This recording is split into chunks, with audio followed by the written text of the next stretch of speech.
আমি যেটা most importantly focus করেছি ইনভেস্টিগেশন এটা হাতে নিন।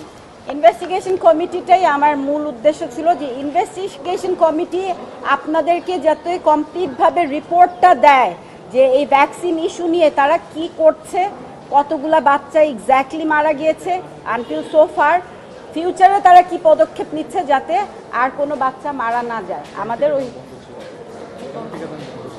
না, টিকাদান কর্মসূচি বন্ধ ছিল, এটা তো আমরা সবাই জানি যে 1.5 বছর কোনো ধরনের টিকাদান কর্মসূচি হয়নি। এটাই তো মেইন ইস্যুটা ছিল রিট পিটিশনটার। কিন্তু আমার রিট পিটিশনটার ফাইলিং এর ইস্যুটা হচ্ছে যে এটা তো এই কারেন্ট গভর্নমেন্ট নিয়ে না, এটা তো কোর্টের অর্ডার ছিল। কোর্ট একটা ডিরেকশন দিয়েছে রাষ্ট্রপক্ষকে, যে রাষ্ট্রপক্ষ যখন বলছে যে তাদের এই কমিটি গঠন হয়ে গিয়েছে, তখন কোর্ট বলেছে যে ঠিক আছে, নেক্সট 2-3 উইকসের মধ্যে যদি রাষ্ট্রপক্ষ পারে হয়েছে, তখন আমাকে বলেছে যে আমি আর একটা নতুন করে অ্যাপ্লিকেশন জমা দেওয়ার জন্য। এটা ছিল আমার সাথে রাষ্ট্রপক্ষের বিষয়।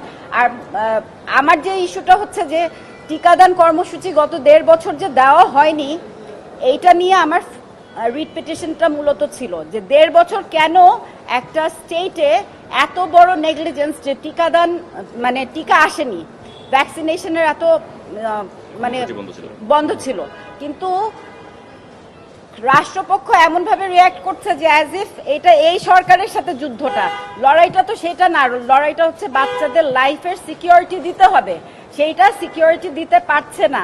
ভ্যাকসিনেশন বিগত আমলের যে ভ্যাকসিনেশনের নেগলিজেন্স ছিল, ওইটার জন্য এখন ইম্প্যাক্টটা হচ্ছে।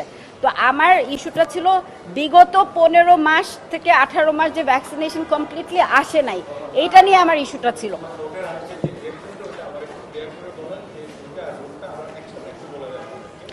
রুলটা হচ্ছে যে কেন অবৈধ ঘোষণা করা হবে না, যে ভ্যাকসিনেশন নিয়ে যে নেগলিজেন্সটা হচ্ছে এটা কেন অবৈধ ঘোষণা করা হবে না, এটা ছিল রুলটা। ডিরেকশন দিয়েছে যে রাষ্ট্রপক্ষকে বলেছে যে তারা যাতে কমপ্লাই করে, যে ইনভেস্টিগেশন কমিটি গঠন করা হয়েছে এবং তারা কি প্রক্রিয়া ইনভেস্টিগেশন কমিটি গঠন করেছে। অ্যান্ড আরেকটা হচ্ছে ডিরেকশন দিয়েছে যাতে ভ্যাকসিনেশন পুরোপুরিভাবে কমপ্লিটলি সব বাচ্চারা পায়, কোনো যাতে এখানে অভাব না হয়। মানে যেখানে ন্যাশনাল ক্রাইসিসের মতো বাচ্চারা মারা যাচ্ছে, এই জায়গায় অবশ্যই অবশ্যই আমি মনে করি স্কুল বন্ধটা হওয়া উচিত ছিল। স্কুল বন্ধ মানে তো এইটা না, আমরা কোভিড একটা প্যান্ডেমিক ছিল, এটা একটা এপিডেমিক, আই আন্ডারস্ট্যান্ড, কিন্তু ছোট বাচ্চাদের জন্য তো স্কুল বন্ধটা করতেই পারতো। ফুয়েল ক্রাইসিসে 3 দিন যদি বন্ধ দিতে পারে, এই ধরনের হামের কর্মসূচিতে তো 7-8 বছরের বাচ্চারাও এফেক্টেড হচ্ছে, এটা তো তারা দিতেই পারতো। কিন্তু রাষ্ট্রপক্ষ আসলে এখানে বিরোধিতা করেছে, যেখানে যে কারণে এটা হয় না। অন্যান্য টিকার কথা বলি নেই, এটা যেহেতু আউটব্রেক হয়েছে হাম নিয়ে, এটা শুধু হাম নিয়েই ছিল। কিন্তু আরেকটা ইস্যু ছিল হচ্ছে, যেটা আমি আপনাদেরকে বলতে চাই, 6 ধরনের টিকা থাকে যেটা ম্যান্ডেটরি, একদম 1 মাসের বাচ্চা থেকে 12 মাস পর্যন্ত একটা ম্যান্ডেটরি স্লট থাকে যে এই মাসে এই টিকাটা দিতে হবে। সেদিকে যদি হামের টিকাই না থাকে, বাকি 5টা টিকার কথা তো আর বললামই না।